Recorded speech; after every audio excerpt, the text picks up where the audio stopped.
Allahu akbar, Allahu akbar, Allahu akbar. Allahu akbar, Allahu akbar, Allahu akbar. Allahu akbar, Allahu akbar, Allahu akbar. Kabira walhamdulillahi katsira wa subhanallahi bukratan wa asila. La ilaha illallah wallahu akbar. Allahu akbar walillahil hamd. Alhamdulillah. Alhamdulillah nahmaduhu subhanahu wa ta'ala hamdan yu'afi ni'amah wa yukafi mazidah. Ya Rabbana lakal hamdu kama yanbaghi li jalali wajhikal karimi wa 'azimi sultanik. Subhanaka la unhisu sana'an 'alaika anta kama asnaita 'ala nafsik. Falakal hamdu walakal syukru wala dalik. Allahumma shalli wa sallim ala habibika Sayyidina Muhammad wa ala alihi al-mutahhirina wa sahabit thayyibin wat tabi'in lahum bi ihsanina yaumiddin. Allahumma akrimna bimahabbati habibika Sayyidina Muhammad wa asirna yaumal qiyamah ma zumratihi wa tahta liwaihi kama jama'tana fi hadzal yaumil mubarak. Amma ba'du. Ma'asyiral muslimin, ittaqullaha haqqa tuqati wa la tamutunna illa wa antum muslimun. Hadirin jamaah salat Idul Adha rahimakumullah. Marilah kita senantiasa bersyukur kehadirat Allah Subhanahu wa taala atas segala karunia dan nikmat agungnya. Salawat dan salam semoga senantiasa kepada baginda Rasul Muhammad sallallahu alaihi wasallam beserta keluarga, sahabatnya dan umatnya, insya Allah termasuk kita semua. Amin, Allahumma amin. Selanjutnya mari kita ikhtiar menjaga dan meningkatkan kualitas iman takwa kita kepada Allah Subhanahu wa taala dengan selalu berusaha menjalankan segala perintahnya dan menjauhi segala larangannya. Allah Subhanahu wa taala berfirman, "Wa may yuti'innaha wa rasulahu wa yakhshallaha wa yattaqihi faulaika humul faizun." Dan barang siapa taat kepada Allah dan Rasulnya serta takut kepada Allah dan bertakwa kepadanya, mereka itulah orang-orang yang mendapat kemenangan. Quran surat An-Nur 52. Allahu akbar, Allahu akbar, Allahu akbar walillahil hamd. Jamaah salat Idul Adha rahimakumullah. Suasana salat Idul Adha kali ini sungguh berbeda dengan tahun-tahun sebelumnya. Kegembiraan kita harus dibatasi dengan kewaspadaan dan sikap kehati-hatian yang ekstra. Ini tidak lain karena kita masih dalam suasana pandemi corona COVID-19 yang melanda di seluruh dunia dan mempengaruhi hampir semua segi kehidupan kita. Hal yang sangat terasa adalah pelaksanaan sholat harus menerapkan protokol kesehatan dan ketiadaan pemberangkatan haji Indonesia ke tanah suci. Tentu saja ini sesuatu yang tidak terbayangkan sebelumnya. Tetapi musibah apapun itu semua atas kehendak dan izin Allah Subhanahu wa taala. Oleh karena itu, ma'asyiral muslimin rahimakumullah, tugas kita adalah merenungkan setiap peristiwa kehidupan ini untuk menjadi wasilah mendekatkan diri kepada Allah Subhanahu wa taala seraya tetap melaksanakan protokol kesehatan sebagai bagian ikhtiar keselamatan kita semuanya. Idul Adha atau Idul Kurban sesungguhnya memiliki nilai dan semangat yang bisa kita jadikan energi untuk menghadapi musibah ini. Pertama, dari sisi sejarah syariat, kurban merupakan napaktilas syariat Nabiullah Ibrahim alaihissalam dan Nabiullah Ismail alaihissalam.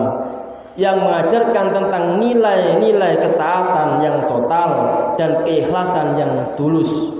Ketika Nabi Ibrahim alaihissalam diperintah oleh Allah Subhanahu wa taala melalui tabir mimpinya untuk menyembelih putranya Ismail, maka dengan penuh ketaatan, ketundukan beliau menjalankannya perintah itu. Pun demikian dengan Nabi Ismail alaihissalam menjawab dengan tegas, ya abati fa'al ma tu'maru satajiduni insyaallahu minasyabirin. Wahai ayahku, lakukanlah apa yang diperintahkan oleh Allah Subhanahu wa taala kepadamu.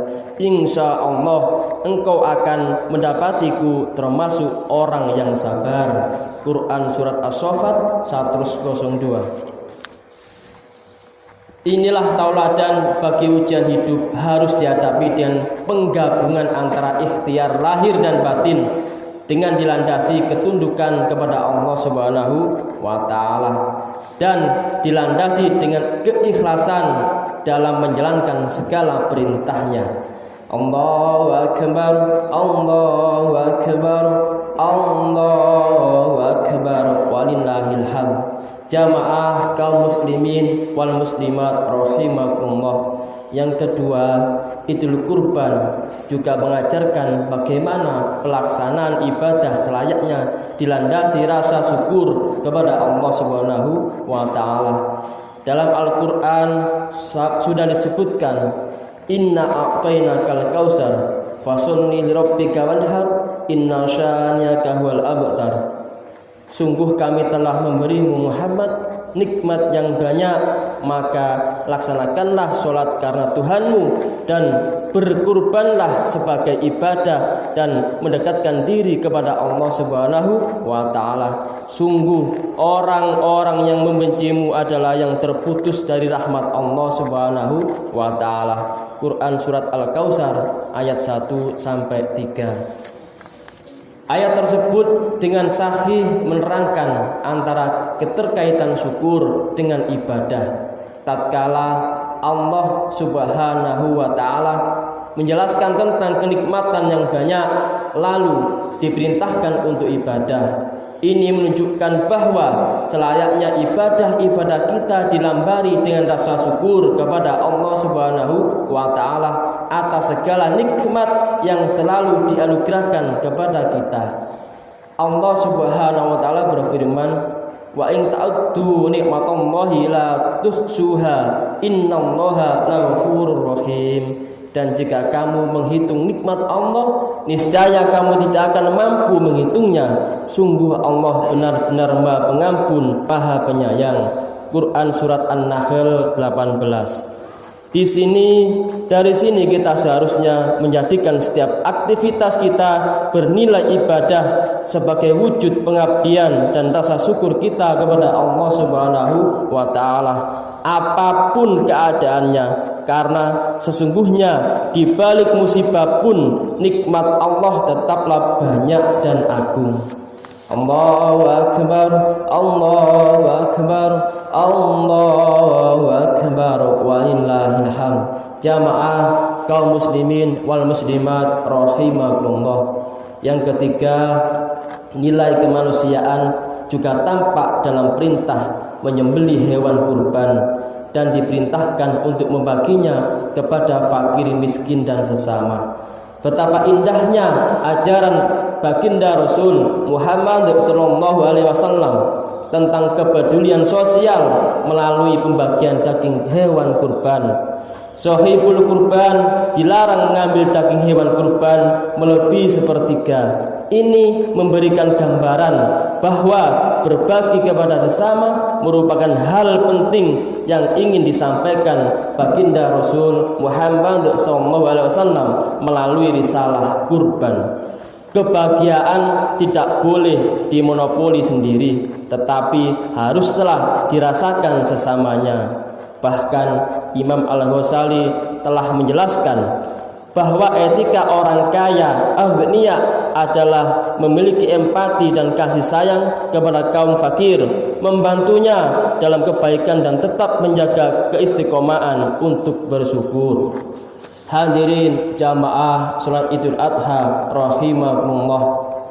Mudah-mudahan di tengah musibah pandemi ini kita tetap mampu menjaga nilai-nilai yang agung Idul Kurban ini tentang ketaatan, keikhlasan, manifestasi syukur dan kepedulian kepada sesama. Dan semoga mudah-mudahan musibah ini terkait corona COVID-19 segera berakhir dan kita semua dinaungi anugerah kesehatan, kebaikan dan keberkahan hidup dunia sampai akhirat. Amin Allahumma amin. A'udzu billahi minasyaitonir rajim.